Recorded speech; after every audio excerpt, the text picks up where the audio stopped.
এক আস্ত পুতুল বাড়ি। গ্রাম বাংলায় হারিয়ে যাওয়া পুতুল সংগ্রহ করে নিজের বাড়িতেই আস্ত এক সংগ্রহশালা তৈরি করেছেন পেশায় শিক্ষক অমলেন্দু বাবু। এলাকায় পুতুল বাড়ি বলে পরিচিত হলেও এই বাড়ি দেশের সংস্কৃতির বহমান ধারাকে ব্যক্ত করে পুতুলের মধ্য দিয়েই। ভারতীয় সভ্যতার অতি প্রাচীনকাল থেকেই, তা সে হরপ্পা বা মহেঞ্জোদারো সভ্যতা হোক, বিভিন্ন সময়েই পুতুলের প্রচলন ছিল।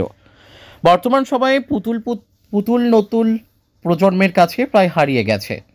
প্লাস্টিকের তৈরি খেলনা সেই স্থান কিছুটা হলেও দখল করলেও বর্তমান প্রজন্ম মোবাইল ফোনেই আবদ্ধ।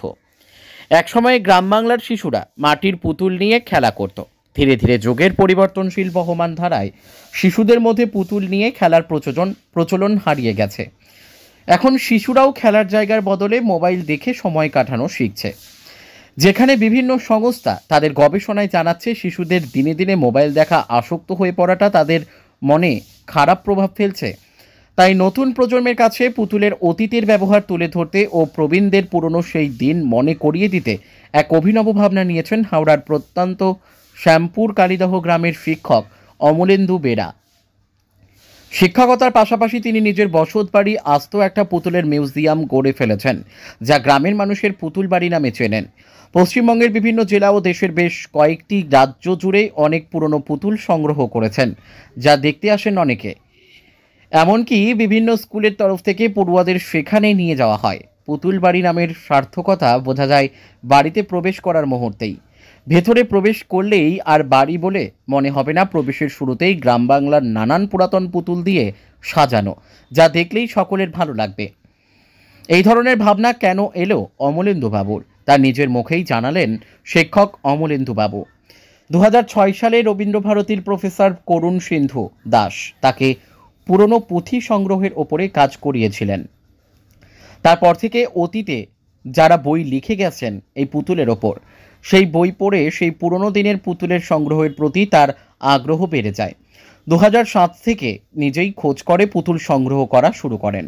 প্রথমে লক্ষ্মী ও গণেশের ঘট থেকে প্রথম শুরু হয় সংগ্রহের হাতিখড়ি। তারপর বাংলার বিভিন্ন জেলা ছাড়াও ওড়িশা, আসাম, রাজস্থান, কর্ণাটক, তেলেঙ্গানা, ঝাড়খণ্ড, বিহার রাজ্য থেকে পুতুল সংগ্রহ করেছেন, যা এখন তার নেশায় পরিণত হয়েছে। তাই কয়েকদিনের ছুটি পেলেই সঙ্গীকে নিয়ে বাইকে করে বেরিয়ে পড়েন পুতুলের খোঁজে। বেতনের কিছু অংশ এই পুতুল সংগ্রহেই খরচ করেন। এখনও পর্যন্ত প্রায় 1300টি পুতুল সংগ্রহ করেছেন।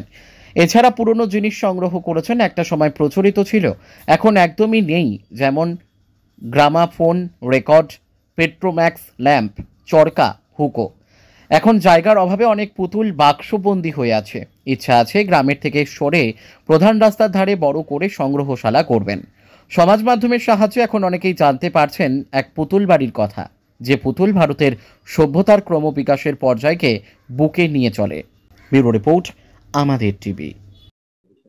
অ্যাকচুয়ালি 2006 সালে আমাদের রবীন্দ্রভারতীর প্রফেসর কেএসডি করুণা সিন্ধু দাস, উনি পুঁথি সংগ্রহের বা পুঁথির ওপর একটা কাজ করিয়েছিলেন, যে তোমাদের প্রত্যেকের অঞ্চলে বা প্রত্যেকের এরিয়াতে কার কার বাড়িতে পুঁথি আছে, কি ধরনের পুঁথি আছে তার তথ্য তোমরা জোগাড় করো।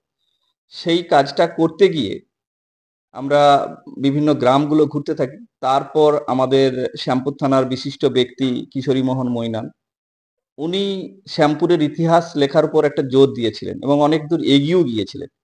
ওনার সঙ্গে আমাদের যোগাযোগ হওয়ার পরে ওনারই সান্নিধ্যে যে বলতে পারেন আমরা শ্যামপুর থানার পুরনো ইতিহাস নিয়ে লেখালেখি শুরু করি। তখনই বিভিন্ন গ্রামে ঘুরতে ঘুরতে ঘুরতে ঘুরতে লেখালেখির পাশাপাশি আমরা ছোট্ট ছোট্ট করে দুটো একটা জিনিস সংগ্রহ করতে শুরু করি। মেন আমাদের প্রথম সংগ্রহের জিনিস ছিল লক্ষ্মী আর গণেশের ঘট, আর তার সঙ্গে হচ্ছে এই পীরের কাছে যে মানত করে যে ঘোড়া বা হাতি দিয়ে, সেই জিনিসটা আমরা কালেকশন করতাম। তারপরে ধীরে ধীরে সেই জায়গাটা থেকে আমরা এরকম পুতুলের দিকে অগ্রসর হয়েছি। আর একটা জেলা থেকে এখন ছড়াচ্ছেন অন্যান্য রাজ্যে। জেলা থেকে রাজ্যে তো গেছি, কারণ আমার শুধু তো আর ওয়েস্ট বেঙ্গলের পড়েনি। এখন ধরুন উড়িষ্যা, আসাম, রাজস্থান, কর্ণাটক, তেলেঙ্গানা, ঝাড়খণ্ড, বিহার, এই সমস্ত জেলা, এই সমস্ত রাজ্যেরও বেশ কিছু পুতুল আমি সংগ্রহ করতে পেরেছি। এছাড়াও ধরুন বাংলাদেশ, চীন, মিশর, ওদিকে হচ্ছে দক্ষিণ আফ্রিকার ঘানা, তুর্কি, সেখানকারও কিছু জিনিস আমার সংগ্রহে আছে। এই মোটামুটি ধরুন ইনকামের 6,000 থেকে 7,000 টাকা প্রতি মাসে আপনাকে এই পারপাসে আমাকে মোটামুটি ব্যয় করতেই হয়। এটা ধরে রাখা হয় গড় একটা। এবার সেটা কোনো মাসে অনেকটা বেশিও হয়ে যায়। একটা মাসে 17,500 টাকাও পর্যন্ত খরচ হয়েছে। আবার কোনো মাসে সেই সংখ্যাটা অনেকটা হয়তো কমেও গেছে। কিন্তু এটা একটা নেশা এটা একদম নেশা। মানুষের বিভিন্ন রকম যেমন নেশা থাকে, এটাও নেশার মতো পেয়ে বসেছে। দিন, দিন এটা বাড়ছে। বরঞ্চ আকর্ষণ এত বেড়ে যাচ্ছে যে এটাতেই যেন সারাক্ষণ সময় দিতে পারলে বেশি ভালো লাগে। বাড়ির পরিবারের তরফ থেকে মিসেস খুব সাপোর্ট করে এই বিষয়ে। সে সর্বক্ষণই মানে কোনোদিন না বলে না, বরঞ্চ বলে ঠিক আছে চলে যাও, বেরিয়ে যাও। আর অনেক সময় ও সঙ্গেও থাকে কালেকশনের সময়। ছেলেও এখন এটা নিয়ে বেশ যতদিন মনোযোগী। পারবেন এই কাজ করে যাবেন। আমি চেষ্টা করব যতদিন থাকবো অবশ্যই। এবং এই পারপাসে শ্যামপুরে রোডের কাছাকাছি একটা জায়গাও কেনা হয়েছে পরবর্তীকালে সংগ্রহশালাটাকে ওখানে ট্রান্সফার করার জন্য, ভালো মানুষজনের জায়গা। যাতে যাতায়াতের সুবিধা হয়, দেখার সুবিধা হয়। অনেকটা ভেতর গ্রাম তো সমস্যা হয়, ওখানে হলো একদম পাকা রাস্তার কাছে হবে। আমার সংগ্রহশালার নাম আছে তীর্থবতী গ্রামীণ সংগ্রহশালা, কিন্তু যেহেতু পুতুলের সংখ্যাটা বেশি তাই বাচ্চারা ওটাই ভাবে যে পুতুল ঘর। আপনার নাম? আমার নাম অমলেন্দু বেরা।